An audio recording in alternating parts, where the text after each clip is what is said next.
साक्षात् परब्रह्म तस्मै श्री गुरुवे नमः। गुरु साक्षात् परब्रह्म तस्मै श्री गुरुवे नमः। सदानंद सद्गुरु भावराज योगी ರಾಮನಂದವತರಿಸಿದೆ ತ್ರೈಲೋಕ್ಯದೊಡೆಯನೇ ಸದ್ಭಕ್ತರು ನಿಮ್ಮ ಕೀರ್ತಿಯ ಕೂಗಿ ನಮಸ್ಕಾರ ಗುರುರಾಯ ಶ್ರೀರಾಮಚಂದ್ರ ಯೋಗಿ ನಮಸ್ಕಾರ ಗುರುರಾಯ ಶ್ರೀರಾಮ ಯೋಗಿ ಜಯ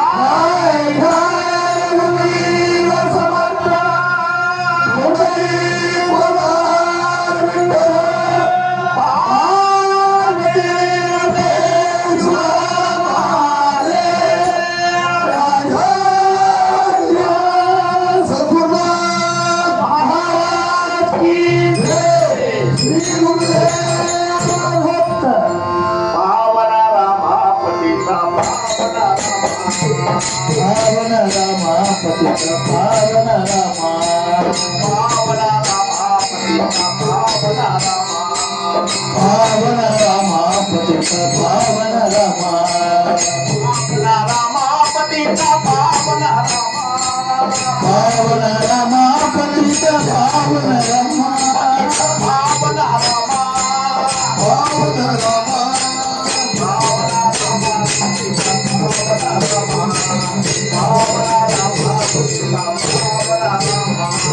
पावन रामा पतित पावन रामा पावन रामा पतित पावन रामा हरि नारायण गुरु नारायण हरि नारायण गुरु नारायण हरि हरि जोड़े हरि पारायण हरि हरि देव हरि पारायण हरि नारायण गुरु नारायण हरि हरि जोड़े हरि पारायण हरि नारायण गुरु नारायण हरि देव हरि पारायण अवदासो नारायण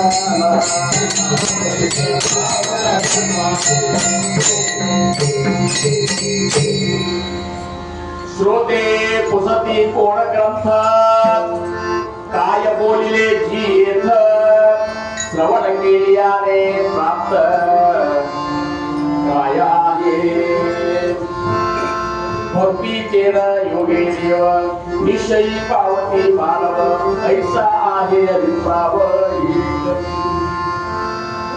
जयाच्या भावात दैसा दयाच्या लाभ तैसा मत्सर नवी लोकुसा तयाच तेथी प्राप्त ढोपार कुमारी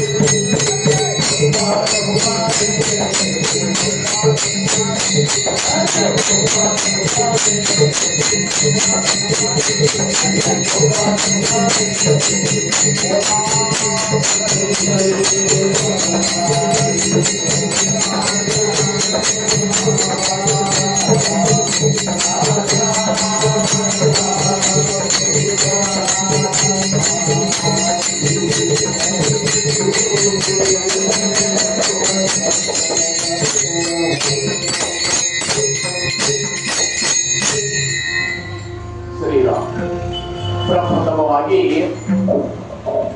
ನಮ್ಮೆಲ್ಲರ ಆರಾಧ್ಯ ದೈವತವಾಗಿರುವಂತಹ ಶ್ರೀ ಸದ್ಗುರು ಸಮರ್ಥ ರಂಗರಾವ್ ಮಹಾರಾಜರು ಶ್ರೀ ಕ್ಷೇತ್ರ ಕೂಪುಗಟ್ಟಿ ಅವರ ದಿವ್ಯ ಚರಣಾರವಿಂದಗಳಿಗೆ ನನ್ನ ಅನಂತ ಕೋಟಿ ದಂಡವತ ಪ್ರಣಾಮಗಳನ್ನು ಸಲ್ಲಿಸಿ ಶ್ರಾವಣ ಮಾಸದ 2ನೇ ಸಪ್ತಾಹ ವಾಸ್ತವಿಕವಾಗಿ ಇದನ್ನ ಒಂದು ಬಸವಣ್ಣ ಎದುರು ಮಾಡಿಕೊಂಡು ಅದನ್ನ ಆ ಒಂದು ಸ್ಥಾನ ಅಂತೇಳಿ ನಮ್ಮ ಮಹಾರಾಜರು ಇಲ್ಲೇ ಸಪ್ತಾಹ ಪ್ರಾರಂಭ ಮಾಡಿದ್ರು. ಅಂತ ಒಂದು ಸಪ್ತಾಹದ ಪ್ರಥಮ ದಿನ ಕೂಡಿರುವಂತಹ ಎಲ್ಲ ಗುರು ಬಂಧುಗಳಿಗೆ ಗುರು ಭಗಿನಿಯರಿಗೆ ಸಾಕಾಗ ನಮಸ್ಕಾರಗಳು. ಇಲ್ಲಿಯವರೆಗೆ ಸಾಕಷ್ಟು ವಿಚಾರಗಳನ್ನ ನಮ್ಮ ಅಭಿಷೇಕ ಚತುರ್ಥಿ ಆಗಲಿ ಆಮೇಲೆ ಬಂದಂಥ ಅಮರೇಶ್ವರ ಗುರುಗಳಾಗಲಿ ಬಹಳ ಅದ್ಭುತವಾಗಿ ಮಾತಾಡಿದ್ರು.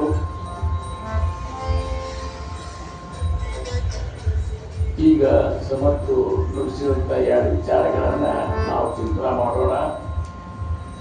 ಮುಖ್ಯವಾಗಿ ಇವತ್ತ ಸಮರ್ಥ ರಾಮದಾಸ್ ಮಹಾರಾಜರು ರಚಿಸಿದಂತ ತಮ್ಮ ಇಡೀ ಜೀವನದ ಅನುಭವವನ್ನು ಗ್ರಂಥ ರೂಪವಾಗಿ ನಮ್ಮೆಲ್ಲರ ಕೈಗೆ ನೀಡಿದಂತ ಗ್ರಂಥ ಯಾವುದಪ್ಪ ಅಂದ್ರೆ ಅದು ಗ್ರಂಥ ರಾಜದಾಸಗೌಡ. ಅದಕ್ಕೆ ಬರೇ ಗ್ರಂಥ ಅಲ್ಲಿಲ್ಲ, ಎಲ್ಲಾ ಗ್ರಂಥಗಳ ರಾಜ ಗ್ರಂಥ ಅಂತೇಳಿ ಅದಕ್ಕೆ ಇದು ಕೊಟ್ಟರು. ಯಾಕಂದ್ರೆ ಅದು ಗ್ರಂಥ ರಾಜ ಗ್ರಂಥ. ಅಕಸ್ಮಾತ್ ಮನಸ್ಸುಗೊಟ್ಟ ಬೀಸದಸಕ ದೋಸೆ ಸಮಾಸ ಸಾಧಕೆ ಪಹಾವೆ ಸಾವಕಾಶ ವಿವರತ ವಿಶೇಷ ವಿಶೇಷ ಸಾವಕಾಶವಾಗಿ ನಾವು ಅದನ್ನ ಮನಸ್ಸು ಕೊಟ್ಟು ತಿಳ್ಕೊಂಡು ಜೀವನದ ಒಂದು ಸಾರ್ಥಕತೆ ಮಾಡ್ಕೋಬೇಕು ಅನ್ನುವಂಥ ಉದ್ದೇಶ ಇಟ್ಕೊಂಡು ಓದಿದ್ರೆ ವಿವರತ ವಿಶೇಷ ವಿಶೇಷ ಹೇಳುವುದಾಗಿ ಆ ಗ್ರಂಥದೊಳಗಿನ ವಿಶೇಷ ಸಣ್ಣಗೆ ನಮಗೆ ತಿಳಿಲಿಕ್ಕೆ ಶುರುವಾಗ್ತದೆ. ಇಂಥ ಒಂದು ಅದ್ಭುತ ಗ್ರಂಥ ಸಮರ್ಥ ಒಂದು ಕೃಪೆಯಿಂದ ನಮ್ಮೆಲ್ಲರ ಒಂದು ಕೈಯೊಳಗೆ ಅದು ಸಿಕ್ತು. ಅದು ಯಾಕಂದ್ರೆ ಕಲ್ಪವೃಕ್ಷ ಕಾಮಧೇನುಕ್ಕಿಂತ ಅತೀತದ ಕೇವಲ ಬ್ರಹ್ಮ ಸಾಕ್ಷಾತ್ಕಾರವನ್ನೇ ಮಾಡಿಕೊಡುವಂತ ಉದ್ದೇಶಕ್ಕಾಗಿ ಭಕ್ತರ ಹೃದಯದೊಳಗೆ ಆ ಸಮರ್ಥರು ನೆಲೆಸಿ ಆ ಒಂದು ನಿರ್ಗುಣ ಬ್ರಹ್ಮತಿ ವಿಶ್ವ ಅಂತರಿಬಿದೆ ಅಂತೇಳಿ ಕೊನೆಯ ಒಂದು ಸಮಾಜವಾಗಿ ಹೇಳ್ತಾರಲ್ಲ, ಪ್ರತಿಯೊಬ್ಬರ ಹೃದಯದೊಳಗೆ ನಿರ್ಗುಣ ಬ್ರಹ್ಮ ಬಿಂಬಿಸುವಂತ ಒಂದು ಕೃಪಾ ಸಮರ್ಥದಿಂದ ನಮಗೆ ನಿಮಗೆ ಆಗ್ತದೆ. ಈ 3 ದಿವಸ ಅದ್ರ ಬಗ್ಗೆ ಸಾಕಷ್ಟು ಪ್ರವಚನಕಾರರು ಕೀರ್ತನಕಾರರು ಹೇಳೋರಿದ್ದಾರೆ, ನಾವೆಲ್ಲರೂ ಕೇಳೋಣ. ಗ್ರಂಥದ ಬಂದ ಸಾರವನ್ನ 7ನೇ ದಶಕ ಕೊನೆ ಸಮಾಸದೊಳಗಂತಾರವರು ಸರಳಿ ಶಬ್ದಾಂಚ ಕಟಪಟ ಆಲಾ ಗ್ರಂಥಾಂಚ ಸೇವನ ಏತೆ ಸಾಗೀತರೇ ಸ್ಪಷ್ಟ ಸದ್ಗುರು ಭಜನಿ. ಇಡೀ ಗ್ರಂಥದ ಸಾರ ಏನದ ಅಂದ್ರ ನೋಡು, ಆ ಒಂದು ಸ್ಥಿತಿಯನ್ನ ಆ ಒಂದು ಬ್ರಹ್ಮ ಸ್ಥಿತಿಯನ್ನ ಹೊಗಳಲಿಕ್ಕೆ ನಾ ಏನು 200 ಸಮಾಸಗಳನ್ನು ಬಳಸಿ ನಾನಾ ಶಬ್ದಗಳನ್ನು ಜೋಡಿಸಿ ನಾವು ಹೇಳ್ಬೇಕಂತ ಮಾಡಿದ್ನಲ್ಲ, ಆ ಎಲ್ಲಾ ಶಬ್ದದ ಕಟ್ಟಪಟ್ಟ ಇವತ್ತು ನಿಂತು ಹೋತು. ಆಲಾ ಗ್ರಂಥಾತ್ಯಾಸ ಗ್ರಂಥವನ್ನು ನಾನು ಮುಕ್ತಾಯ ಮಾಡ್ಬೇಕಂತ ಮಾಡೀನಿ. ಒಂದು ಮಾತು ನಾನು ಎಲ್ಲರಿಗೂ ಹೇಳ್ತೀನಿ, ಏತೇ ಸಂಗೀತಲೇ ಸ್ಪಷ್ಟ ಸದ್ಗುರು ಭಜನಿ. ಸದ್ಗುರುವಿನ ಒಂದು ಭಕ್ತಿ ಭಜನಿ ಅವ್ರು ಕೊಟ್ಟಂತ ನಾಮಸ್ಮರಣೆ ಯಾರು ಮಾಡ್ತಾರಲ್ಲ ಅವ್ರಿಗೆ ಏನೂ ಮಾಡಲಿಲ್ಲ ಅಂದ್ರೂ ಸಹಿತ ಬ್ರಹ್ಮಸ್ಥಿತಿ ಪ್ರಾಪ್ತ ಆಗ್ತಂತಾರೆ. ಗೋಪಾಲ ಕುಮಾರಿ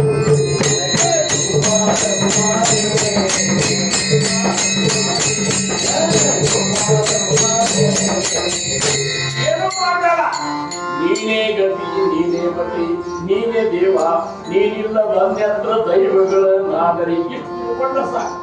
ನಿನ್ನ ಹೊರತಾಗಿ ಅನ್ನ ದೇವರು ನನಗಿಲ್ಲೇ ಇಲ್ಲ. ತಂದೆ ತಾಯಿ ಬಂಧು ಬಳಗ ನನ್ನ ಸರ್ವಸ್ವವು ನೀನೇ ಇದ್ದಿ ಅಂತ ಹೇಳಿ ಯಾರು ಅಖಂಡವನ್ನ ಶ್ರದ್ಧೆ ಇಟ್ಟುಕೊಂಡು ಈ ಮಾರ್ಗದೊಳಗೆ ಆ ಗ್ರಂಥವನ್ನ ಪಠಣ ಮಾಡ್ತಾರ, ಆ ಗ್ರಂಥದ ಆನಂದ ನಮ್ಗೆ ಸಿಗ್ತದೆ. ಅದಕ್ಕೆ ಸಮರ್ಥರು ಹರಿ ಚಂದಮನಾಗೆ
ದಾಸರೋದು 200 ಸಮಾಸ ನಮಗೆ ಹೇಳಿದ್ರ ಇದ್ರಾಗಂತಾರವರು ಮನಸ್ಸಿಗೆ ಹೇಳ್ಕೊಂಡಿರ್ತಾರೆ.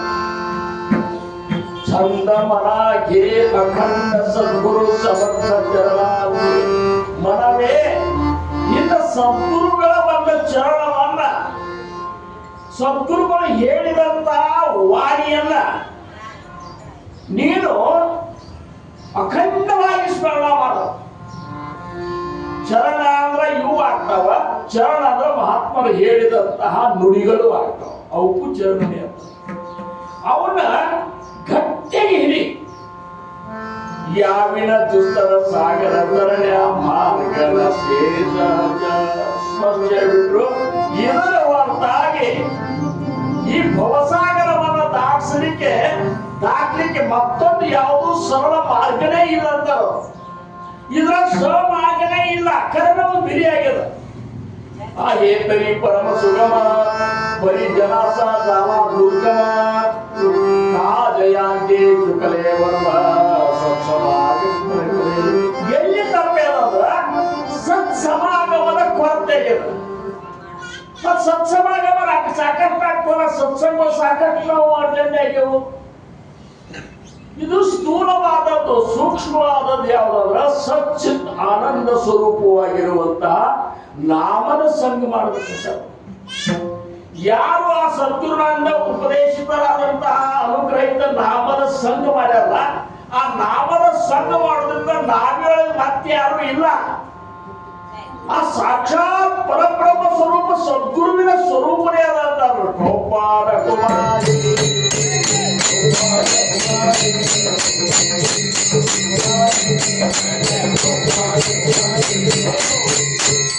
ಅನನ್ಯ ಭಾವಿ ಸ್ಮರಣ ಕರೋನಿ ಶ್ರೀ ಗುರು ಚರಣಾಂತಿ. ಸದ್ಗುರುಗಳ ಒಂದ ಚರಣವನ್ನು ಅನನ್ಯ ಭಾವಿ ಅಂದ್ರೇನು? ಸಮರ್ಥಂತರ ಅನನ್ಯ ಭಾವಿ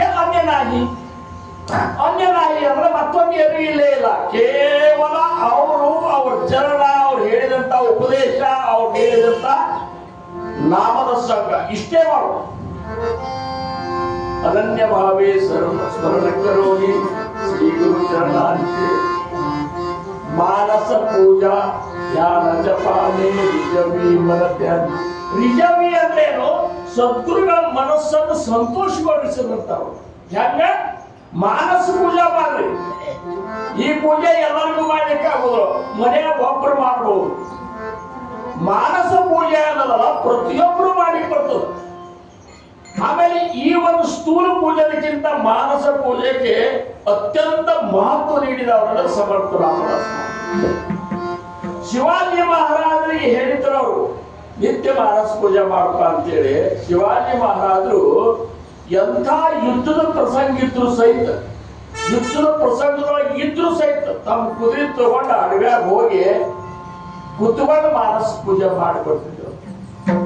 ಅವ್ರು ಹೇಳಿದ್ರು, ನಿಮ್ಮ ದರ್ಶನ ನನಗೆ ಯಾವಾಗ ಆಗಬೇಕು, ನನಗರೇ ಈ ರಾಜಕಾರಣಕ್ಕೆ ಆಹ್ವಾನಿಸ್ಬಿಟ್ಟಿರಿ, ನನಗೆ ನಿಮ್ಮ ಚರಣದೊಳಗೆ ಇರ್ಬೇಕಂತ ಹೇಳ್ಬೇಕು. ಏನು ಮಾಡಬೇಡ, ನಿತ್ಯ ಮಾನಸ ಪೂಜೆ ಮಾಡು.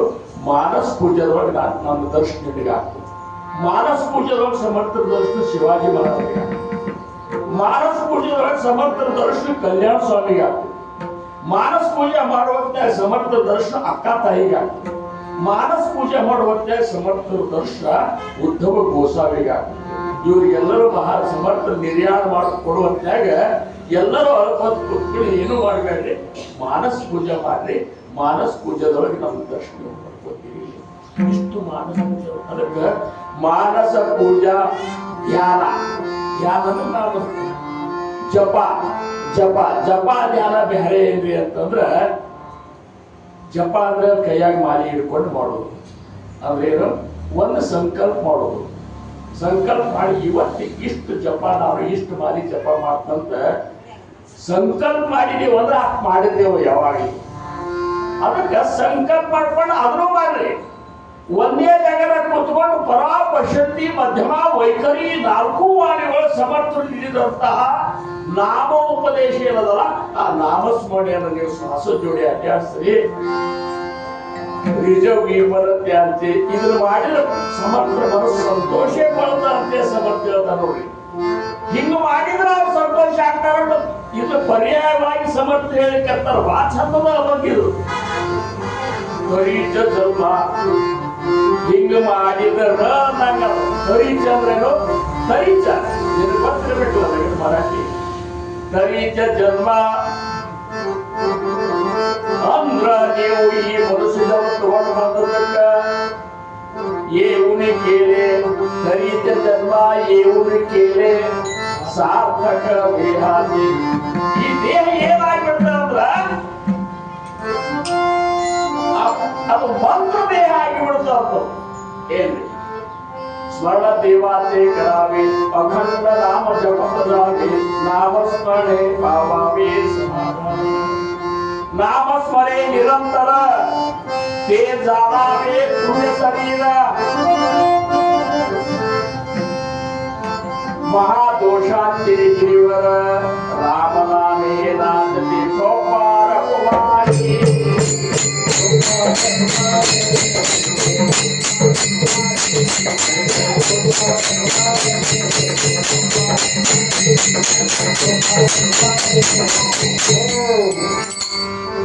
ಸದ್ಗುರು ಸಂತೋಷ ಪಟ್ಟು ಬಿಟ್ಟ ಅಂದ್ರ ಮತ್ತೇನು ಪ್ರಾಪ್ತ ಮಾಡ್ಕೋದ್ ಬೇಕಾಗಿಲ್ಲ ಅಂತ ಗುರುಗೀತದೊಳಗೆ ಹೇಳ್ತಾರ. ನೀನು ಕಲ್ಪಗಳಲ್ಲಿ ಮಾಡಿದಂತಹ ಗುರುಸೇವೆ ಆಗ್ಲಿ, ಕಲ್ಪಗಳಲ್ಲಿ ಮಾಡಿದಂತಹ ಹೋಮ ಯಾಗಾದಿಗಳಾಗ್ಲಿ, ಕಲ್ಪಗಳಲ್ಲಿ ಮಾಡಿದಂತಹ ತಪ ಯಜ್ಞಗಳಾಗ್ಲಿ, ಇವೆಲ್ಲವೂ ಯಾವಾಗ ಸಫಲಗೊಳ್ತಾವಂದ್ರ ಯಾವಾಗ ನಿನ್ನ ಸದ್ಗುರು ಸಂತೋಷಗೊಳ್ತಾರಲ್ಲ ಅವಾಗ ಸಫಲಗೊಳ್ತಾವ. ಗೋಪಾಲ ಕುಮಾರಿ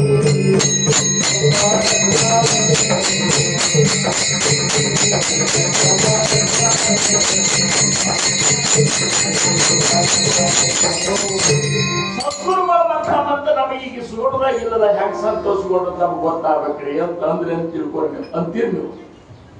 ಹೆಂಗ್ರಿ ಮತ್ತವ್ರಿಗೆ ಇಲ್ಲ ಇಲ್ಲ ಅವ್ರು ಸಂತೋಷಗೊಂಡ್ರೆ ಹೆಂಗ್ ಗೊತ್ತಾಗ್ಬೇಕಂತಂದ್ರೆ ಎಲ್ಲರ ಮುಖದೊಳಗೆ ನಮ್ಮ ಹೃದಯದೊಳಗೆ ಸಂತೋಷ ಚಿಮ್ಲಿಕ್ಕತ್ತು ಅಂದ್ರೆ ಅವಾಗ ಸದ್ಗುರುಗಳು ಸಂತೋಷಗೊಂಡಾರ. ಗೋಪಾಲ ಕುಮಾರಿ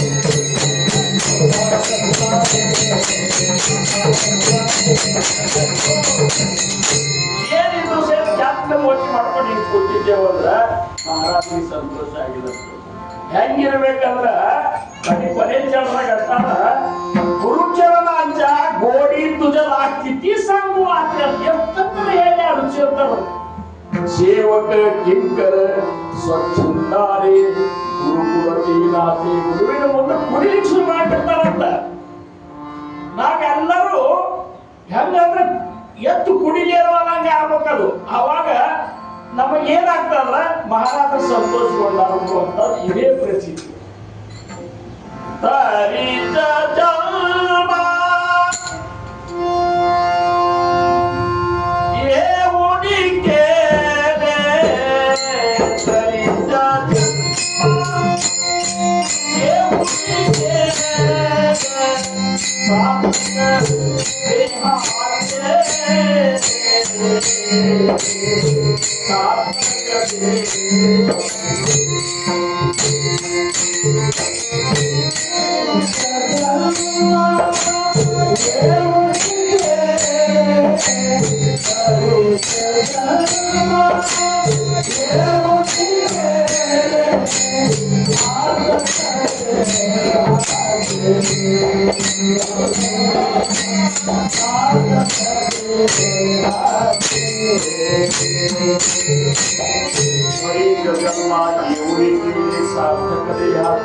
ಇದು ಸಾರ್ಥಕ ಮಾಡ್ಕೋಬೇಕಲ್ಲ. ಇದು ಬರೇ ಪಿಂಡನೇ ಆಗ್ಬಿಡ್ತದ. ಆಗಳ ವಿಷಯ ಕೇಳಿದಲ್ಲ, ಅದು ಬ್ರಹ್ಮಾಂಡ, ಇದು ಪಿಂಡಾಂಡ.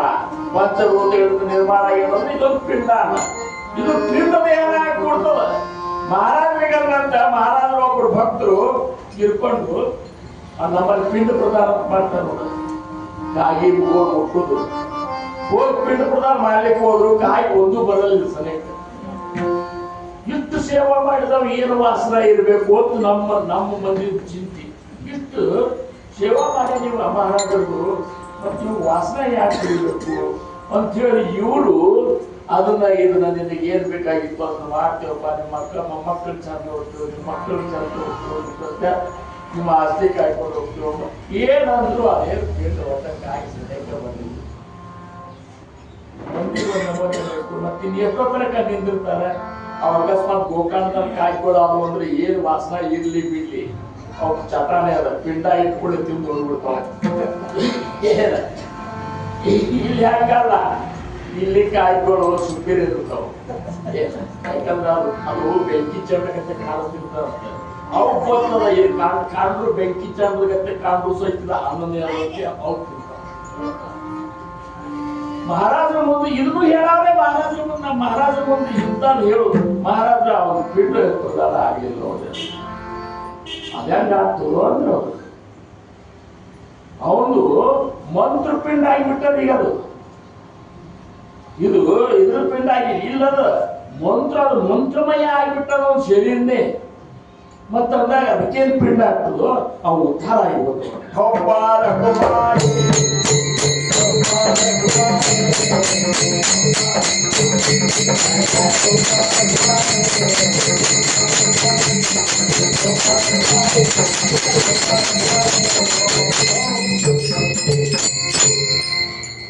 ಗುರು ಮಹಾರಾಜ ಗುರು ಜಯ ಜಯ ಪರ ಬ್ರಹ್ಮ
ದಾಸೋಹದ ಒಂದು ಸಾರವನ್ನು ಹೇಳಿದಂತ ಒಂದು ಅಭಂಗವನ್ನ ಸಮರ್ಥನೆ ಹೇಳಿದಂತ ಒಂದು ಪೀಠಿಕೆಯಾಗಿ ತಗೊಂಡು ನಾವು ಚಿಂತನೆ ಮಾಡಿದೆವು. ಇಂಥ 3 ದಿವಸ ಮತ್ತಿಂಥ ವಿಚಾರಗಳನ್ನು ನಾವು ನೀವುಗಳೆಲ್ಲ ಶ್ರವಣ ಮಾಡೋದು ಅಂತ ಹೇಳ್ಕೊತ ಮತ್ತೊಮ್ಮೆ ಸಮರ್ಥರಿಗೆ ಜೀವಿತದ ಪ್ರಾಣಗಳನ್ನು ಸಲ್ಲಿಸಿ ತಮಗೆಲ್ಲರಿಗೂ ಜೀವಿತದ ಪ್ರಾಣಗಳನ್ನು ಸಲ್ಲಿಸಿ ನನ್ನ ಸೇವೆಗೆ ವಿರಾಮ. ರಾಜ